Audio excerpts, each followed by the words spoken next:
तो hello guys, आज हम लोग करने जा रहे हैं 10th क्लास की मैथ का चैप्टर नंबर 5। इस चैप्टर में आप लोग समझेंगे कि हमें एपी की आवश्यकता क्यों पड़ती है, आप आखिरकार क्यों एपी सीखते हैं और एपी का मतलब क्या होता है, एपी से क्या हम लोग आपको बताना चाहते हैं। एपी चैप्टर आखिरकार आप लोगों के लिए इतना जरूरी क्यों है कि आपको ये चैप्टर 10th क्लास की मैथ की बुक में पढ़ने की जरूरत पड़ती है। तो देखिए, मैं सबसे पहले आपको बता दूं कि एपी जो है, इसका हमारा फुल फॉर्म क्या होता है, अर्थमेटिक प्रोग्रेशन। अर्थमेटिक प्रोग्रेशन यानी कि हिंदी में कहते हैं इसको समांतर श्रेणी। समांतर श्रेणी का मतलब क्या होता है, जैसे कि आप लोगों को समांतर श्रेणी से समझ आ रहा होगा कि समांतर का मतलब एक समान, समांतर का क्या मतलब आपको समझ में आ रहा है कि समान, और श्रेणी का मतलब क्या होता है, एक लाइन। हम बात करें तो ये एक लाइन हो जाती है। मतलब क्या कि एक ऐसी लाइन जिसके बीच का डिफरेंस जो है वो एकदम सेम रहे। जैसे कि आप लोग अपने स्कूल में खड़े होते होंगे तो आप लोगों को क्या बोला जाता होगा कि सब एक एक हाथ का अपना गैप लेकर और खड़े हो जाए प्रेयर में, अगर खड़े होते हैं तो। इसी तरीके से अगर हम लोग सीढ़ी पे चढ़ते हैं, सीढ़ी पे, तो इनके जो बीच का गैप होता है ये हमेशा सेम रहता है। यहाँ से यहाँ तक का जो डिस्टेंस है वो हमेशा क्या रहता है, इक्वल रहता है। ठीक है, तो इस तरह के कुछ एग्जाम्पल है जो लाइव एग्जाम्पल है जिसका हम अपने डेली लाइफ में यूज करते हैं। इसके हेल्प से आप बहुत आसानी से समझ जाएंगे कि समांतर श्रेणी होता क्या है। अब समांतर श्रेणी से आप लोग समझ गए कि समांतर श्रेणी का मतलब होता है कि ऐसी लाइन जिसके बीच का कि डिफरेंस क्या हो, एकदम सेम हो। डिफरेंस सेम से मतलब क्या है, जैसे कि मैंने यहाँ पर 2 लिख दिया, उसके बाद 4 लिख दिया, उसके बाद मैंने 6 लिख दिया, तो इसके बीच का डिफरेंस क्या आया मेरा, देखेंगे आप, यहाँ भी 2 का गैप है, यहाँ भी 2 का गैप है। इसके आगे अगर मैं और चलता हूँ तो यहाँ भी 8 का, सॉरी, हाँ ठीक है, यहाँ पर कितने का गैप आ गया, यहाँ भी 2 का गैप आ गया। इसी एपी में अगर मैं चलता जाऊं तो आगे ये बढ़ती ही जाएगी एपी। ये एपी तो कभी खत्म होगी नहीं, तो इसी को हम क्या कहते हैं, एपी कहते हैं। मैं आशा करता हूँ आप लोगों को ये समझ आ गया होगा अच्छे तरीके से एपी का मतलब क्या होता है और हमें एपी की जरूरत क्यों पड़ी। अब इस पे आ जाते हैं, एपी आखिरकार हमें क्यों सीखने की जरूरत है। मान लीजिए कि मैं आपसे बोलूं कि भाई बताओ भी, आठवां, ये जो आपका मान लीजिए फर्स्ट टर्म क्या है हमारा, यहाँ पर पहला पद जो है वो 2 है, दूसरा पद 4 है, तीसरा पद 6 है और चौथा पद 8 है। मैं आपसे बोलूं कि 5वां पद बताओ, तो आप बहुत ही आसानी से जवाब दे देंगे कि जो 5वां पद है वो 5वां पद तो भाई आपका यहाँ पर 10 हो जाएगा। मैं बोलूं अच्छा ठीक है, अब छठा पद बता दो, चलो आपने छठा पद ही बता दिया। लेकिन अगर मैं आपसे बोल दूं कि इसी एपी में 100वां पद बताओ क्या होगा, तो फिर तो आप कंफ्यूज हो जाएंगे थोड़ा सा। इसी कंफ्यूजन को दूर करने के लिए हमें ये चैप्टर को समझने की बहुत ही ज्यादा जरूरत है। ये चैप्टर क्या है, ये हमें सिखाता है कि किस तरीके से किसी भी एपी में, यानी कि किसी भी लाइन में जिसका कि गैप सेम हो, अगर मैं आपसे पूछ दूं कि बताओ इसमें 100 कौन से नंबर पर आएगा। मैं अगर एक दिन में 2 रुपए अपने गुल्लक में डालता हूं, मान लीजिए कि मैंने एक गुल्लक रखा अपने लिए, मैंने एक गुल्लक रखा और उस गुल्लक में मैं डेली 2-2 रुपए डालता जाता हूं, तो मैं कितने दिन तक उसमें पैसे डालूंगा 2-2 रुपए कि मेरे 100 रुपए हो जाएंगे। ठीक है, कितने दिन तक मैं उसमें 2-2 रुपए डालता जाऊं कि मेरे पास टोटल अमाउंट है, मेरी जो सेविंग है वो 100 रुपए हो जाए। या फिर अगर मैं बात करूं आपसे, या फिर अगर मेरे से ये पूछ लिया जाए कि मान लो कि मैं 10 दिन तक उसमें 2-2 रुपए डालूं, या 10 दिन तो आपको इजी लगेगा तो मैं बोल देता हूं मैं इसमें 1000 दिन तक 2-2 रुपए डालता हूं, तो बताओ अब कितने रुपए मेरे पास टोटल कैलकुलेट हो गए, टोटल कितने कैलकुलेशन हो गई, मेरी टोटल सेविंग क्या हो गई। बस यही बेसिक सा कॉन्सेप्ट है एपी को समझने के लिए। तो देखिए मैं आपको इसमें बताता हूं, मैंने यहाँ पर मान लीजिए एक एपी बनाई सिंपल सी। इस एपी में अब देखिए कुछ बुक के एग्जांपल, इसको समझ लेते हैं हम लोग, फिर उसके बाद समझेंगे एपी में किस टर्म से किसको किस नाम से जाना जाता है। यहाँ पर देखिए 5.1 है हमारे पास। 5.1 के हम फर्स्ट क्वेश्चन को देखते हैं। 5.1 का क्वेश्चन नंबर फर्स्ट, तो देखेंगे आप लोग यहाँ पर 5.1 का जो क्वेश्चन नंबर फर्स्ट हमें गिवन है, in which of the following situation does the list of number involve make an arithmetic progression and why. बोला गया है कि नीचे कौन सी ये जो हमें सिचुएशन दे रखी है, इनमें से कौन सी सिचुएशन एपी है, और अगर एपी है तो क्यों एपी है। ठीक है, आप लोग को और अच्छे से समझ में आ जाएगा आखिर एपी है क्या। तो देखिए यहाँ पर बोला गया है the taxi fare after each kilometre when the fair is 50 kilometre for the first kilometre and 50 rupees for the first kilometre and 8 for each additional kilometre. Question में बोला गया है कि आप कहीं डिस्टेंस कुछ दूरी पे जा रहे हैं या कहीं जा रहे हैं अपने घर से निकलकर, तो जब घर से कर जाते हैं ना, तो जो पहला किलोमीटर आप चलेंगे, फर्स्ट किलोमीटर, उसका जो आपका कॉस्ट है वो 15 रुपए है पहले किलोमीटर तक का। मान लीजिए आप ए से बी तक गए, तो ए से बी तक का जो आपका कॉस्ट आया वो 15 रुपए आया, और इसके बाद अगर आप एडिशनल और किलोमीटर ऐड करते हैं इसमें, मान लीजिए आप 1 किलोमीटर और चल गए, यहाँ पर 1 किलोमीटर और चल गए, यहाँ सी पॉइंट पर आ गए, 1 किलोमीटर और आपने ट्रेवल कर लिया, यहाँ से यहाँ तक 1 किलोमीटर, फिर यहाँ से यहाँ तक 1 किलोमीटर, तो आपका ना इसमें 8 ऐड हो जाएगा, मतलब 15 में आपका 8 जुड़ जाएगा, तो आपका जो ये आ जाएगा 23 रुपीज हो जाएगा। 15 में 8 जुड़ता जाएगा। अब मैं बोल दूं भाई आगे और जाना है मेरे को, तो आप बी पॉइंट पर आ गए, यहाँ से यहाँ तक 1 किलोमीटर और बढ़ गया आपका। तो अब देखिए 23 में 8 जोड़ देंगे आप लोग, 23 में 8 जोड़ देंगे तो कितना हो जाएगा 31, 31 हो गया आपका। तो इसमें आप देखेंगे कि गैप कितने कितने का आ रहा है, यहाँ से यहाँ तक 8 का, फिर यहाँ से यहाँ तक 8 का।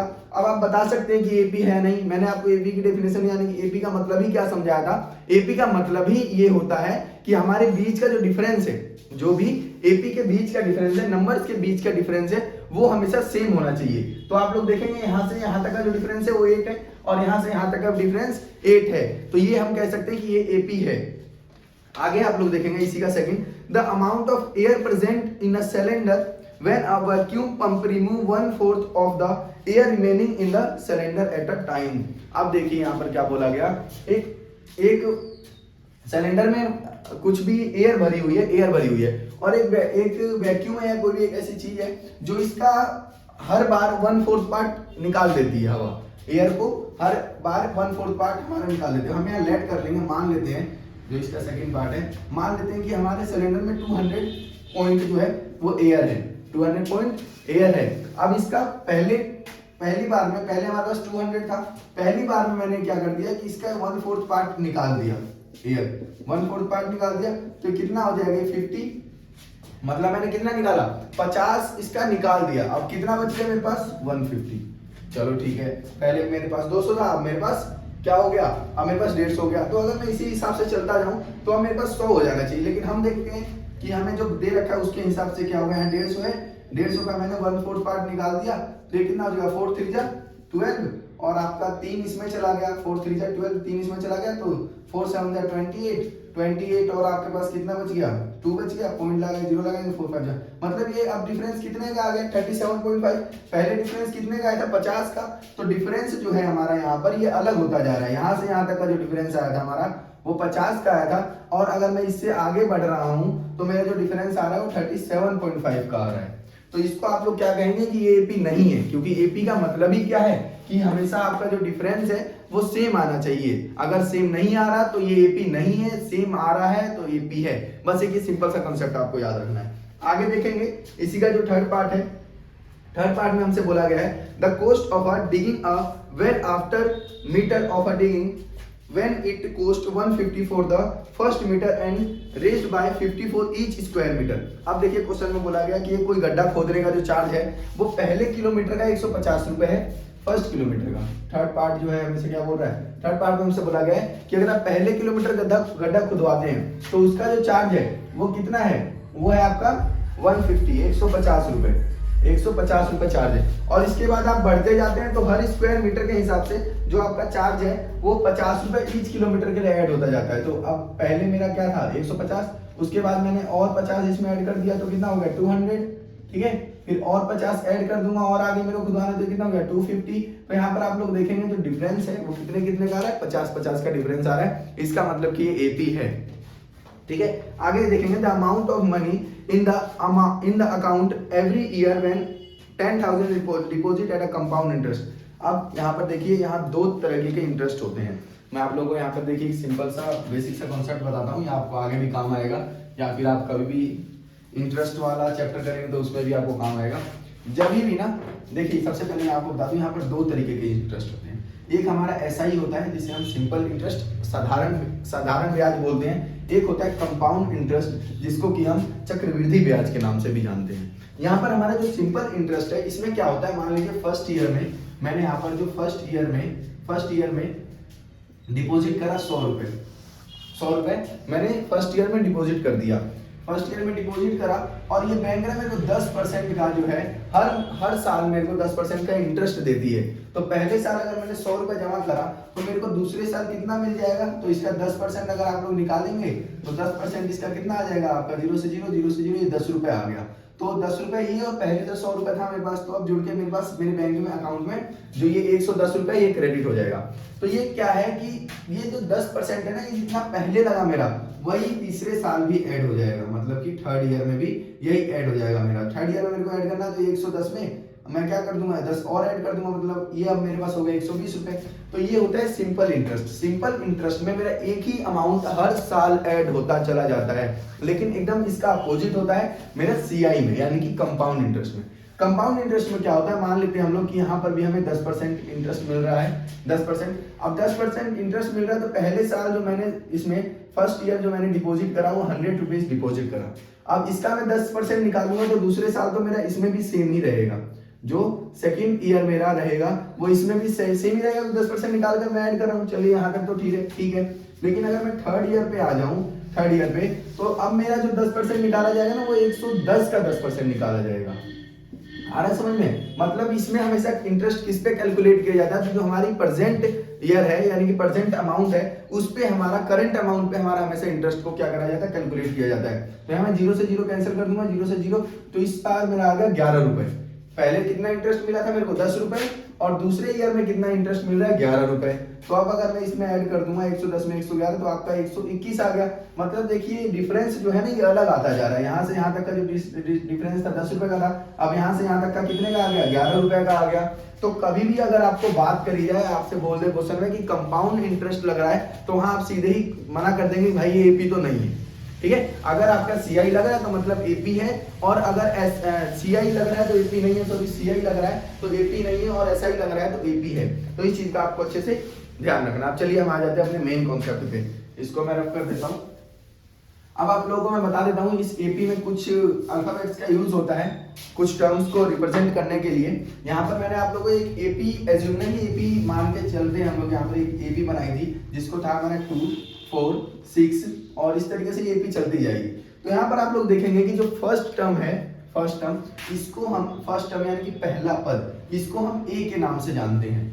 जो फर्स्ट टर्म है उसको हम किसके नाम से जानते हैं, ए के नाम से जानते हैं। और अगर मैं बात करूं डी की, डी का मतलब हमारा यहाँ पर डिफरेंस। डिफरेंस आपका कैसे निकाला जाता है, इससे पहले हम लोग समझ लेते हैं कि ये जो होता है ये A1 या फिर ए आप बोल सकते हैं इसको हम A2 बोलते हैं, इसको हम A3 बोलते हैं, और इसी तरह से चलता जाएगा। तो ये AN तक, मतलब जो भी नंबर हो AN तक ये जा सकता है आपका। अब डिफरेंस क्या होता है, यहाँ पर कॉमन डिफरेंस के नाम से भी इसको जाना जाता है। डिफरेंस क्या होता है, तो डिफरेंस निकालने का एक फॉर्मूला होता है, ये बेसिक सा फॉर्मूला। आप लोग अगर फॉर्मूला याद नहीं है तभी भी आप डिफरेंस निकाल सकते हैं, क्योंकि हमेशा क्या किया जाता है, इस पीछे वाले में से आगे वाले को माइनस कर दिया जाता है। तो यहाँ पर हम देखेंगे कि A2 माइनस A3 जो है वो इसका, वो A1 जो है वो इसका फॉर्मूला होता है D का। A2 की वैल्यू कितनी है मेरे पास 4, A1 की वैल्यू कितनी है मेरे पास 2, ठीक है। तो मैंने D की वैल्यू कितनी आ गई, 2 आ गई, ये मेरा यहाँ पर D हो जाएगा, यानी कि कॉमन डिफरेंस हो जाएगा। अब मेरे को आगे और डिफाइन करना है, तो मैं D फिर से निकाल सकता हूँ कैसे, A3 में से A2 को माइनस करके। तो A3 की वैल्यू कितनी है मेरे पास 6, और A2 को मैंने इसमें से माइनस कर दिया 4, तो मेरे कॉमन डिफरेंस कितना आ गया, 2 आ गया। ये है हमारा कॉमन डिफरेंस यानी कि डिफरेंस, ठीक है। इसे कहते हैं A। अब हम बात कर लेते हैं आगे, और भी कुछ टर्म होते हैं इसमें। तो आपको कई बार यहाँ पर पूछेगा N का मतलब क्या होता है। तो यहाँ पर जो N का मतलब होता है टर्म। टर्म को हिंदी में पद कहा जाता है, मतलब कौन से टर्म की बात कर रहा है। मैं अगर आपसे बोलूं कि बताओ इसमें दूसरे टर्म पर, यानी कि दूसरे टर्म पर कौन सा नंबर है, तो दूसरे टर्म पर आप बोल देंगे भाई दूसरे टर्म पर जो है वो 4 है। तो अगर इसी तरीके से मैं आपसे बोलूं कि आपके N2 या फिर AN2 पे कौन सा नंबर है, तो फिर आप लोग क्या कर सकते हैं, यहाँ पर बता सकते हैं कि जो है वो 4 जो है वो दूसरे नंबर पर आता है आपका, ठीक है। अब आप लोग देखेंगे इन्हीं क्वेश्चनों में यहाँ पर AN का मतलब क्या होता है, तो AN का मतलब होता है last term. Last term AN का मतलब क्या होता है, AN का मतलब हमारा होता है लास्ट टर्म। बस इन्हीं कुछ सिंबल्स का यहाँ पर यूज किया जाएगा इस AP को रिप्रेजेंट करने के लिए, ठीक है। अब आगे जो है हमारा सेकंड क्वेश्चन, इसको देखते हैं। सेकंड क्वेश्चन को, सेकंड क्वेश्चन में हम लोग देखेंगे हमारे पास क्या लिखा हुआ है, right first 4 term of an AP, right first 4 term of an AP when the first term A and the common difference T R given us follow. हमें क्या बताना है, फर्स्ट 4 टर्म लिखना है। तो फर्स्ट 4 टर्म लिखने के लिए हमें देखिए आपके पास फर्स्ट 4 टर्म जो होता है A1 जो होता है वो तो A ही होता है, आप लोग जानते हैं। A2 का फॉर्मूला होता है A प्लस डी, A3 का फॉर्मूला होता है A प्लस 2D, A4 का फॉर्मूला होता है A प्लस 3D। इस तरीके से फॉर्मूले चलते जाते हैं। आपको जितने भी नंबर निकालना हो, यानी कि AN, यहाँ पर N की जगह पे कोई भी नंबर आ जाएगा तो यहाँ पर आप A की वैल्यू तो जो रखी है वही रखेंगे, प्लस में N जो भी नंबर आपको निकालना है उसमें से एक माइनस कर देंगे और डी को डी लिख देंगे आप। ये फॉर्मूला है हमारा यहाँ पर, मेनली जो फॉर्मूला चलता है वो ये फॉर्मूला चलता है किसी भी एपी के फर्स्ट टर्म फाइंड करने के लिए। तो मैं आपको एक करके बता देता हूँ, बाकी आप लोग कर लेंगे आसानी से।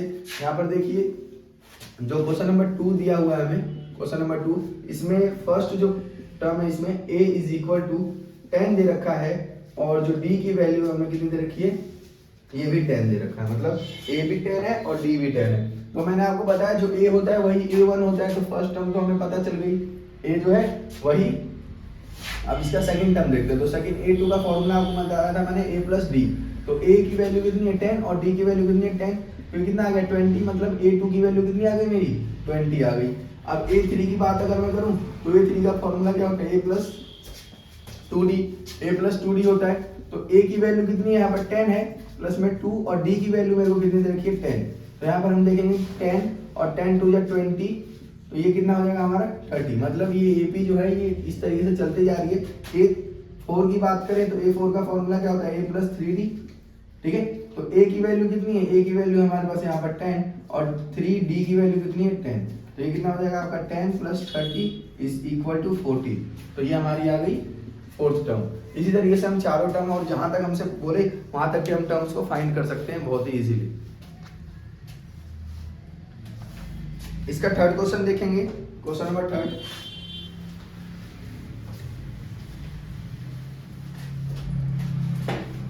थर्ड क्वेश्चन में हमें बोला हुआ है for the following APs right the first term and the common difference. हमें यहाँ पर क्या बताना है, एक एपी हमें गिवन है यहाँ पर, इसमें हमें फर्स्ट टर्म और कॉमन डिफरेंस बताना है। तो देखिए जो फर्स्ट क्वेश्चन है यहाँ पर, क्वेश्चन नंबर थर्ड का क्वेश्चन नंबर 8, क्वेश्चन नंबर 3 का फर्स्ट क्वेश्चन में हमें एपी जो दे रखी है वो 3 1 -1 एंड -3।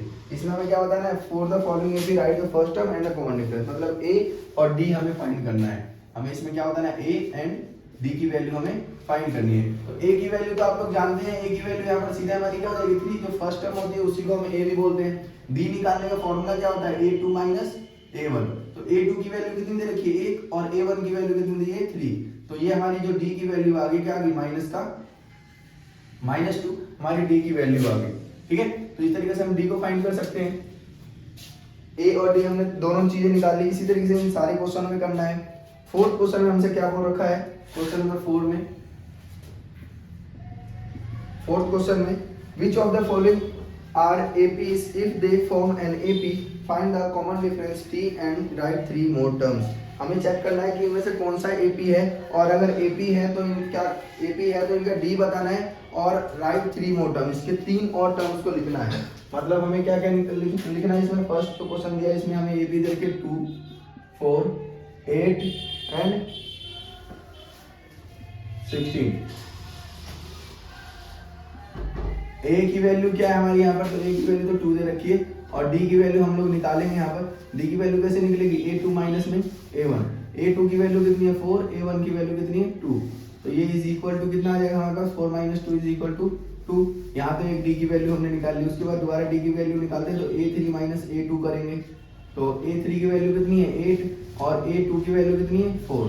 इसमें से माइनस करेंगे तो कितना आ जाएगा, ये तो कितना आ गया 4 आ गया। तो यहाँ पर d की वैल्यू जो सेम नहीं आ रही है, मतलब अलग अलग हो गई d की वैल्यू, तो ये हमारा क्या है AP नहीं है, ठीक है। अगर AP होता तो हम इसको चेक करते, अगर AP नहीं है तो हम इसको सॉल्व नहीं करेंगे। AP है तो हम सॉल्व करने के बाद इसके इस तरीके से फर्स्ट 3 टर्म्स भी फाइंड करना है। तो फर्स्ट 3 टर्म का फॉर्मूला क्या होता है, A1 का जो फॉर्मूला होता है वो तो A ही होता है। A2 का क्या फॉर्मूला होता है हमारा, A प्लस D होता है। इन फॉर्मूला में हम वैल्यू को पुट करते जाएंगे और ये 3 का क्या फॉर्मूला होता है, A प्लस 2D होता है। तो ये फर्स्ट 3 टर्म्स हो जाएंगे, आपको इसी तरीके से राइट करना है, ठीक है।